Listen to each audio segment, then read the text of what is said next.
آپ کی ایک اور کرامت سنیے گا۔ خلیفہ منصور نے ایک بار اپنے بیٹوں کو حکم دیا کہ امام جعفر صادق کو میرے روبرو پیش کرو تاکہ میں ان کو قتل کر دوں۔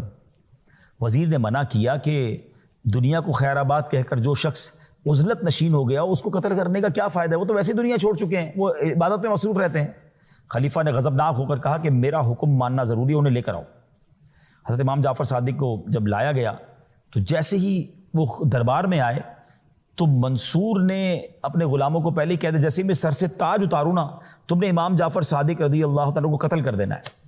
مگر جب امام جعفر صادق اس کے دربار میں آئے تو آپ کی عظمت و جلال نے خلیفہ کو اس قدر متاثر کیا کہ وہ پہلے تو استقبال کے لیے کھڑا ہو گیا، نہ صرف صدر مقام پر حضرت امام جعفر صادق کو بٹھایا بلکہ آپ کے سامنے بیٹھ کر عرض کرنے لگا حضور کو میرے لیے حکم فرمائے، کوئی آپ نے ارشاد ہو تو فرمائے۔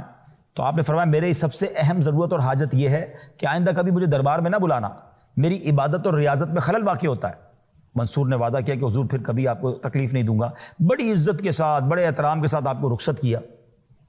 اس کے بعد خلیفہ منصور 3 دن تک بے ہوش رہا، اتنا اس کے اوپر روب طاری ہو گیا کہ وہ 3 دن تو بے ہوش رہا۔ خلیفہ کی حالت دیکھ کر وزیر اور غلام حیران، جب وہ ہوش میں آیا تو پوچھا کہ آپ نے تو کہا تھا کہ قتل کرنا ہے اور جب وہ آئے تو آپ تو ان کے آگے بچھے جا رہے تھے، اتنی عزت دی ان کو آپ نے۔ تو وہ کہہ رہے ہیں بات یہ کہ جب امام جعفر آئے تھے نا، تشریف لائے تھے، تو ان کے ساتھ ایک بہت بڑا اژدہا مجھے نظر آ رہا تھا، اتنا بڑا اس کا منہ تھا کہ وہ مجھے میرے پورے چبوترے میرے پورے اسٹیج کو بھی کھا جاتا، اور اس نے مجھے کہا کہ اگر تم نے ذرا سی بھی گستاخی کی تو چبوترے سمیت تمہیں نگل جاؤں گا۔ مجھ پر ایسی دہشت طاری ہو گئی اور میں نے آپ سے معافی مانگی۔ اللہ اکبر۔ ناظرین ذرا سوچئے، یہ مقام ہے آپ کا کہ اللہ والوں کی طرف کوئی میلی نظر دیکھتا ہے نا، وہ احادیث میں مضمون ملتا ہے نا، جو اللہ کے کسی ولی سے دشمنی کرے تو اللہ اسے اعلان جنگ فرماتا ہے۔ آئے ہائے۔